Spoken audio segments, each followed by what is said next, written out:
Okay. Good evening, everybody, on this lovely, warm, toasty winter's evening. It is said with a very big tongue in my cheek, because I know people are freezing all over the place, especially here in South Africa. I'm still surviving so far, which is good. But yeah, so because of the cold weather, there's cold, there's snow, there's floods, this whole world is upside down at the moment by the looks of things. We need to look at keeping ourselves healthy, and we've been covering exactly that over the last couple of weeks, and that is the topic of antioxidants, because we know that, especially those of us who live at the coast, things oxidize or rust, and we know that humans are no exception to the rust. We just call it oxidation, and that leads to all sorts of illnesses and inflammations and other nasties that we don't want. So we can't go and polish ourselves like we can our car. We can't cover ourselves with special solvents that prevent the rust like we do with our car, or paint on our house. So we've got to do it in a different way. And obviously the main thing is our skin. That's our exterior, and we can paint that with antioxidants in the form of our skincare products. But internally, just like a car, you can't paint the inside of the engine, but you can oil it and grease it, and that prevents the engine from rusting. Same with us. We can oil it and grease it with antioxidants, because that helps to prevent oxidation in our cells. Remember, our body is made up of trillions of cells, and you are only as healthy as your cells. So we need to take in the antioxidants, and we've explained over the last couple of weeks what is an antioxidant, where will you find it, how does it work. And I'm going to continue on this week. So let me just share my screen and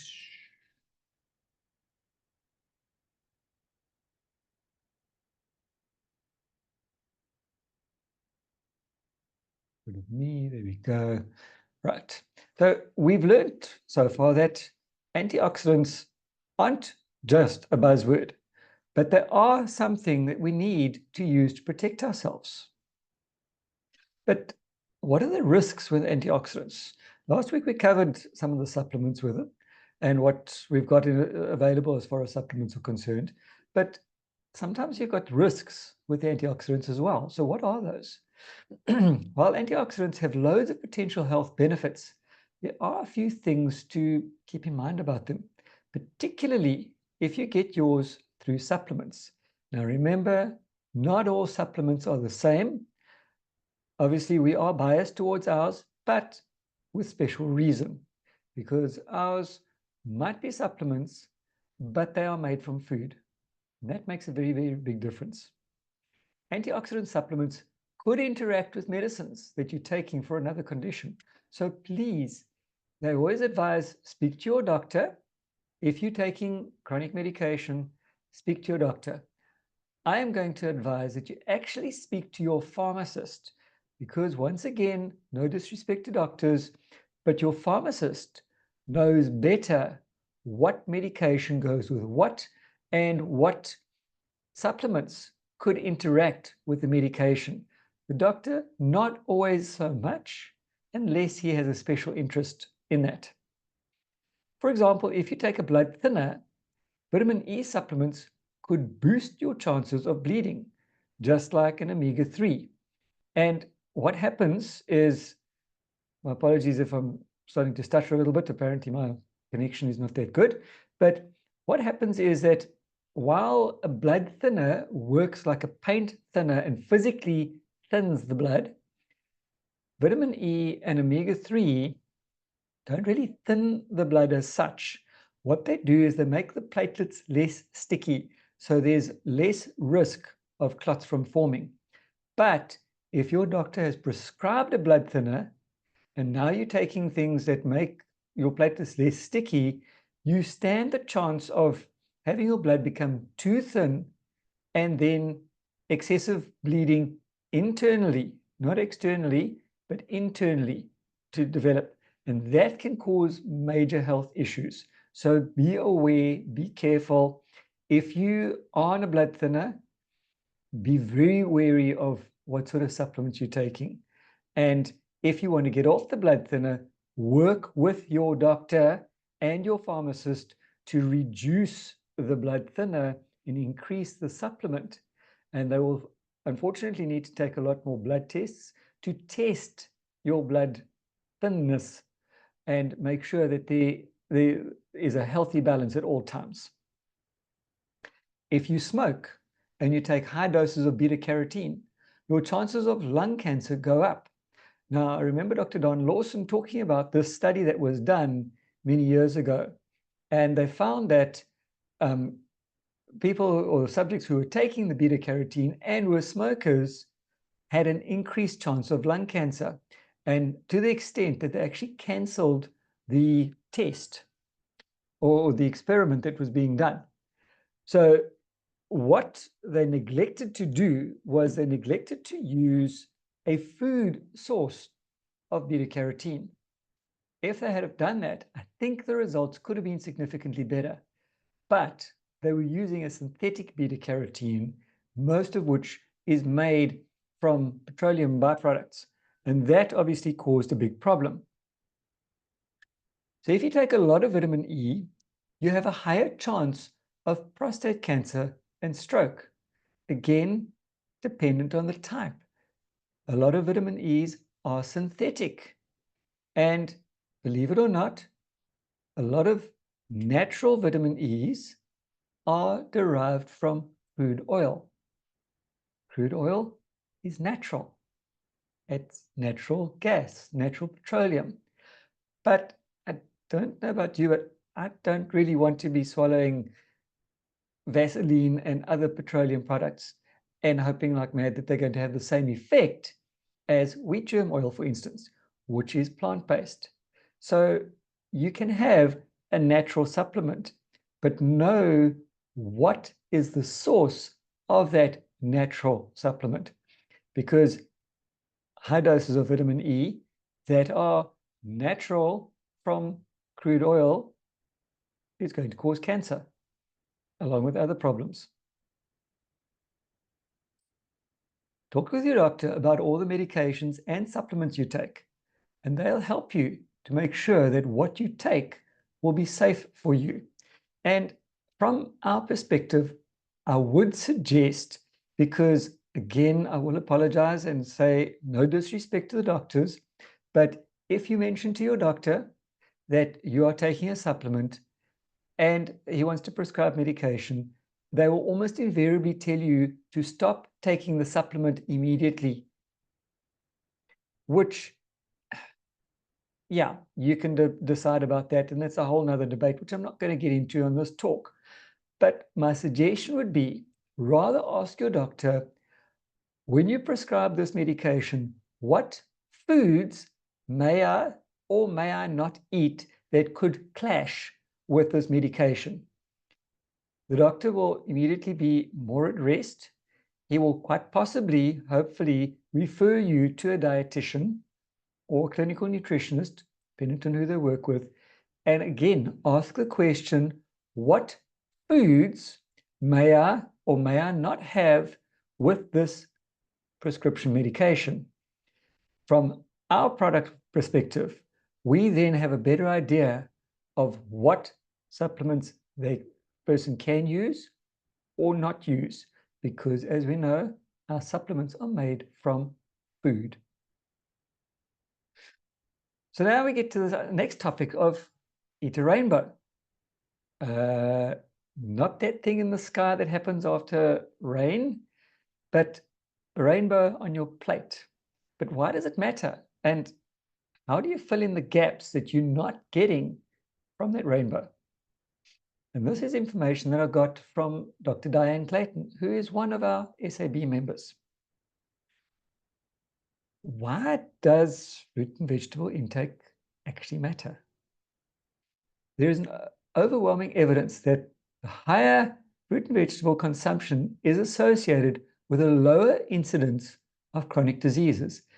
As always, we will always state that the key to good health, you start with a balanced diet. And a supplement is exactly that.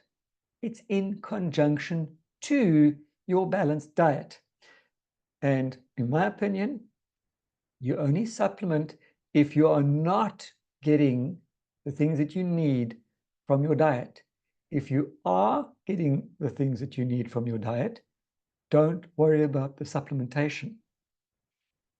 Now, one of today's biggest focus areas in nutritional research is to explain the reasons why fruit and vegetable intake has such a positive effect on our health.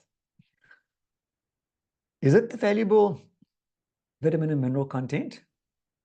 Is it the fiber content? Or could it be due to the very diverse array of phytonutrients that these products contain? Maybe all of them play a role. Naturally, there is a clear need to better understand the protective effects of fruits and veggies and their constituent bioactive phytonutrients.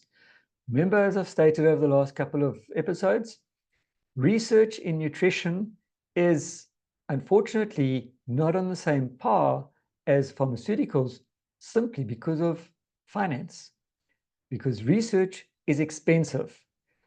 Fresh organic produce is expensive, and you can't patent food. So this is where the impasse comes. So one's got to find other ways of doing the research more economical.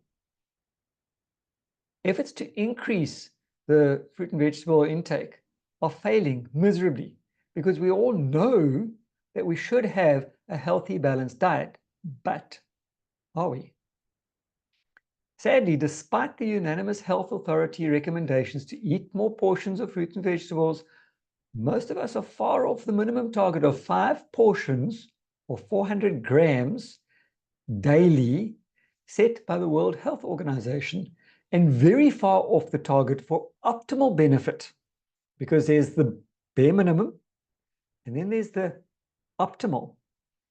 And the optimal portion is nearly 800 grams. Have you had 800 grams of fresh, organic produce today? Around 90% of Americans still fall well short of the daily vegetable intake or intake recommendations, and the figures are even worse for children specifically. Furthermore, the nutrient and phytonutrient content of the produce available to us can vary significantly according to farming methods, handling and storage, processing and cooking, because your ideal is to organically grow it in your garden, and about 10 minutes before you're going to eat it, you go outside, pick it, rinse it, and eat it raw. Do we do that? I know I don't.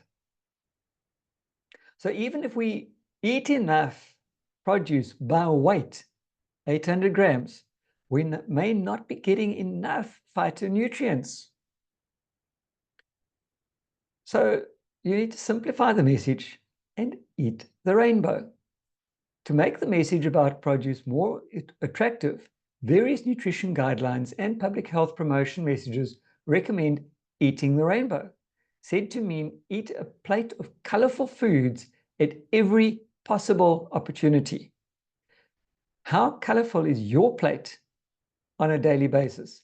For breakfast, for lunch, or supper? Mine isn't always that colorful. The focus on color on our plates can be a simple way to help us towards our 5 to 10 portions of fruits and veggies a day, increasing the diversity and density of phytonutrients. For example, yellow, red, and purple are a sign of flavonoids and carotenoids. Orange signals the presence of carotenoids, whereas green is a sign of chlorophylls and organosulfur compounds such as isothiocyanates, but also selected carotenoids. Are you getting all of this? Though not officially part of the rainbow colors, white and brown is also a food color category represented by onions and garlic, which contain valuable organosulfur phytonutrients. How much garlic did you have today? This color-rich pattern of eating is typified by the Mediterranean diet. This style of eating is for solid reasons very highly recommended by many leading authorities. And remember, it's not just the Mediterranean diet, but the Mediterranean lifestyle, which is significantly slower to our current accepted lifestyle. Evidence for the health promoting and pro-longevity properties of the Mediterranean dietary patterns is substantial, and the high content of phytonutrients is often cited as one of the main reasons that this dietary pattern is so beneficial. So the Nearlife SAB are pioneers of phytonutrient research. And just a little summary over here. So the color red you'll find in things like tomato, red bell pepper, strawberry, red grape, cranberry, pomegranate, and grapefruit. The color orange is found in oranges, carrots, apricot, peaches. Yellow is mustard and lemon. Green, broccoli, kale, watercress, green grape, green tea, and spinach. Blue is your blueberry, your blackcurrant, your bilberry. Purple, acai berry, elderberry, black grape, and beet. White is your radish and your white grape. I don't know about you, but I don't think there's anything on here except possibly the carrot, and not even the broccoli today, but generally the carrot that I've eaten today. So I think I've fallen a little bit short. However, I did still get my optimum dosage through the carotenoids and the flavonoids. Back in the early 90s, the Nearlife scientists focused their efforts on phytonutrient research and formulated 3 outstanding products, namely the carotenoid complex, flavonoid complex, and the cruciferous plus. The phytonutrient blends in these products were carefully designed to deliver a very wide and meaningful array of protective phytonutrients. Carotenoid complex delivers a broad variety of different carotenoid members. The flavonoid complex, which is your water-soluble antioxidants, contains members of 5 flavonoid classes, and the cruciferous plus delivers the valuable organosulfur compounds as well as flavonoids and terpenes. Taken individually or in the combined format known as phytodefense, these products provide a broad spectrum of phytonutrients from the colorful fruit and vegetable extracts as laid out in this little table. So what are the current research directions? We need to fast forward almost 40 years, and the health modifying effects of phytonutrients have become one of the hottest areas of nutrition research. So 40 years ago, Nearlife, we're talking about what is current forefront medical news and nutritional news. We are a little ahead of our time, thanks to our SAB and Dr. Arthur First. So these amazing plant compounds seem to influence just about every aspect of our physiology. They play a role not just as antioxidants, but many have been established as potent anti-inflammatory substances, able to modify a whole range of cell processes. Although research continues to support the notion that a wide variety of phytonutrients offers the greatest chance to optimize health, we have seen examples of phytonutrient superstars. Emerging data from human studies continues to support a powerful role for selected carotenoids in preserving long-term eye health. Flavonoids from berries have been highlighted for their tremendous cognitive benefits, brain health, whereas cruciferous organosulfur compounds can lessen the risk of developing certain long-term diseases, like cancers. Perhaps one of the most significant recent discoveries, now an area of active research, relates to the ability of phytonutrients to influence gut health. Remember, the gut is your second brain. Recent research suggests that eating a diverse range of phytonutrients can create a greater diversity of microbiota. That is the good bacteria in your gut. The polyphenols are the most well studied of these. A large proportion of dietary polyphenols remains unabsorbed until reaching the large intestine, where they can be transformed by our gut microbiota into substances that may be of benefit to us. Ongoing research. Studies are continuing to work out the details, and selected polyphenols are now being validated for their prebiotic effects. You get prebiotics, probiotics, and antibiotics. So you can eat a rainbow. With so much new and exciting research linking the plentiful fruit and vegetable intakes and the diversity of phytonutrients to greater longevity and optimal health, it is certainly well worth the effort to get your daily portions of colorful produce. But remember, aim for organic and aim for locally grown. The problem with produce that is imported is that it obviously was picked a while back, has to be transported, and every step along the way, from the picking to the processing, to the cleaning, to the storage, to the transport, to the storage, your produce is losing nutrients every step of the way. Your ideal, pick it, eat it. Practically, not always possible. Or should I say, for very, very few people. However, an understanding of nature's logic also tells us that it is important to respect the natural balance and synergistic associations of phytonutrients in whole foods. Again, a supplement in conjunction to your balanced diet. So, does any of this sound familiar? Phytonutrients, phytochemicals, bioactives. Have we heard these words before?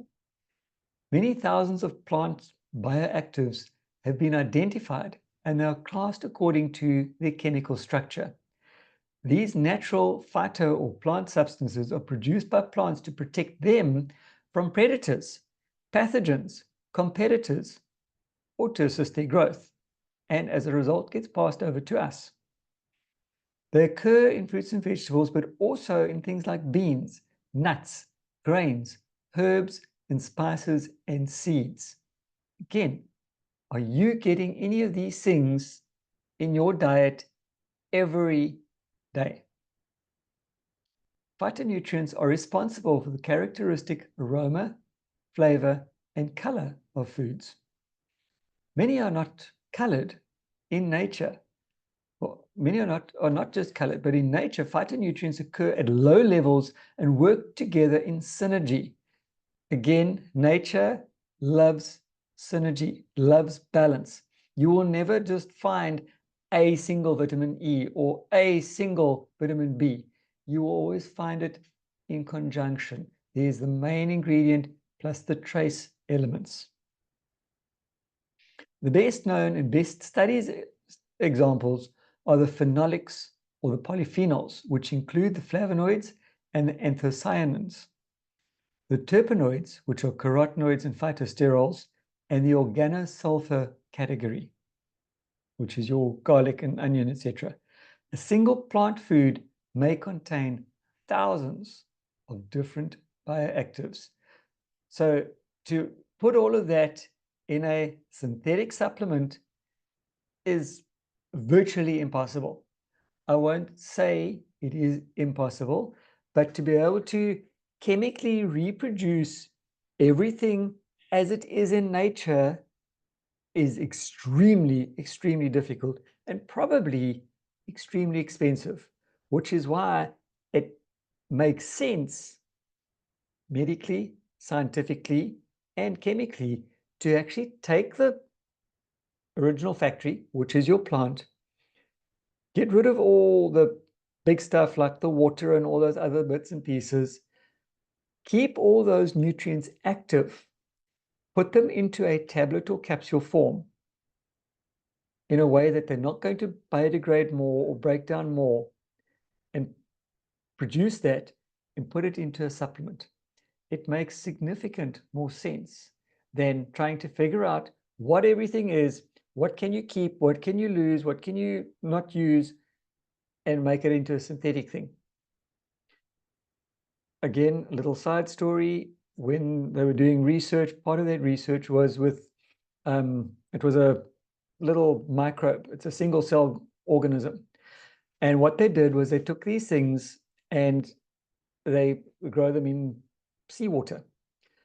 And they took these microbes and they created an environment that was identical to seawater. The correct temperature, the correct nutrients, it was chemically identical to seawater. And they put these microbes into the seawater to see what would happen. They died. But they took a control batch and they put them in genuine seawater and they thrived. What does that tell you? You cannot match 100% chemical to nature. So your ideal is to take nature and reduce it without losing any of the nutrients into a tablet form, and that will be your best supplement. How many people do this? Not a lot. Why? It's expensive. Produce is expensive. The testing is expensive. Why are supplements not cheap? I'll let you do the maths. Because that is the end of my talk. Does anybody have any comments or questions before I stop the recording? Just a comment, Sean, that and I know that you don't like to use the Neolife logo, but Neolife, with their research, they don't have a budget. They don't work to a budget. Whatever Don Lawson wanted, he got. Or Arthur First. Or Yeah. Arthur First. Yeah, And whatever they want. correct. And they also work with the leading universities around the world. So Yes. they are in constant contact with the top researchers. So they're bouncing off the research budgets of the universities, Yeah. wherever they happen to be in the world. And that is where they feed back and they get everything put together. So it's not just one person saying this XYZ equals whatever.